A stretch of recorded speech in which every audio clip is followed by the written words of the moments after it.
conduct, and your dignity will be enhanced. Okay, the significance of the Charter's preamble. Preambles serve as an important interpretive tool, but they do not have force of law.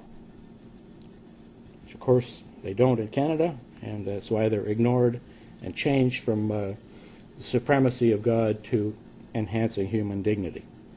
For this reason, they enjoy uneven influence over the courts and interpretation of statutes.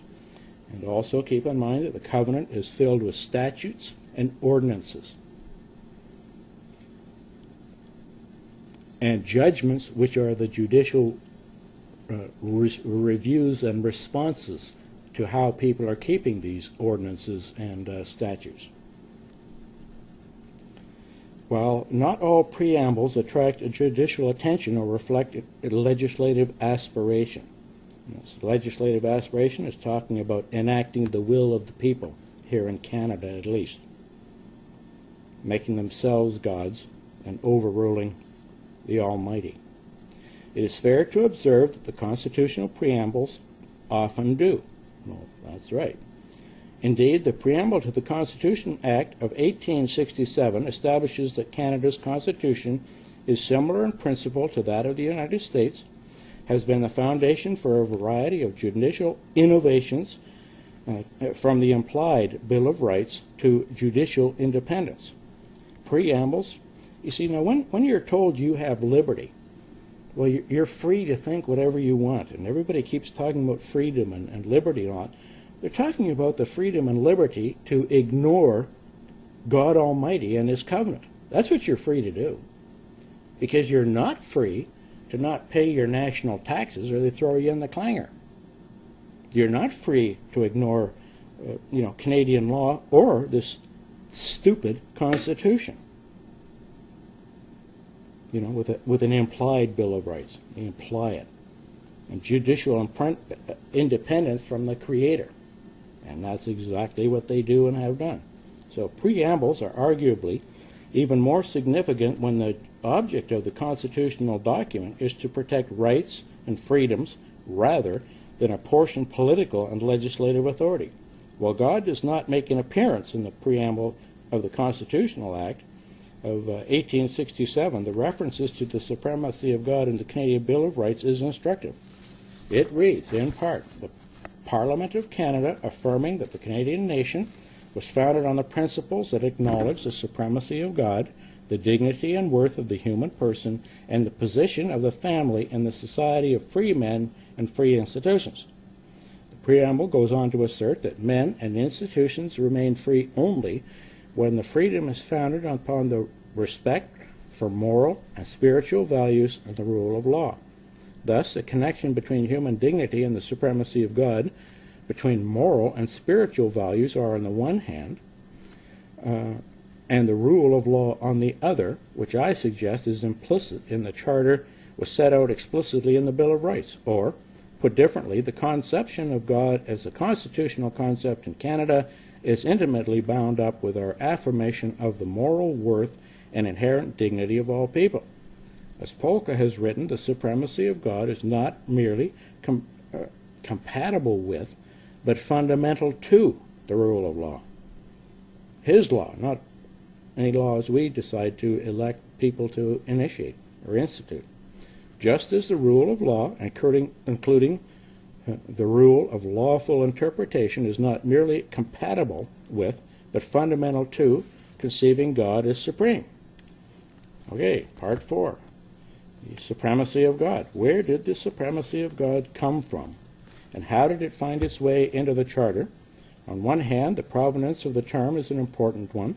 Its inclusion was advocated by religious groups and linked by those groups with a particular conservative social agenda, hostile to gay and lesbian rights, staunchly pro-life, so they can't murder 45 million unborn infants a decade.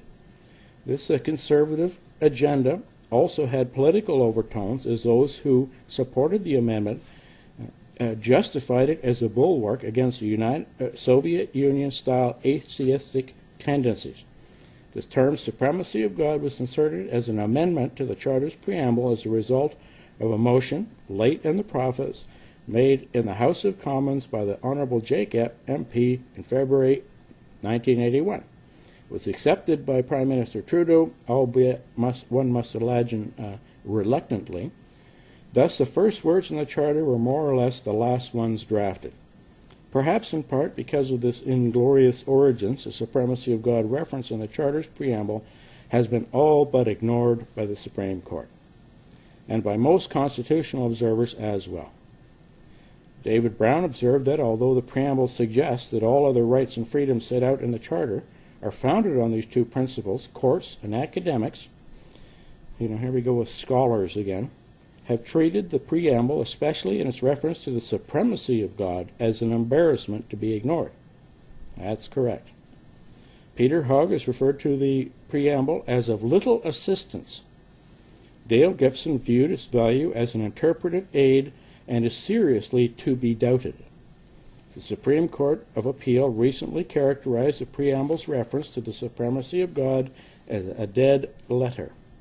Below, I briefly summarized the treatment of the preamble by the Canadian courts and commentaries, the jurisprudence. At a conference some years ago, I asked a Supreme Court justice about what he thought of the supremacy of God's role in the Charter analysis. He looked visibly uncomfortable, stammered something about the freedom of religion. Now, God Almighty doesn't believe in freedom of religion. I hope you all understand that. He's not the person he's portrayed. He doesn't believe in freedom of religion and thought. You're to think what he's told you to think. You're to abide by the terms of your agreement you made with him at your baptism. And you don't have those freedoms.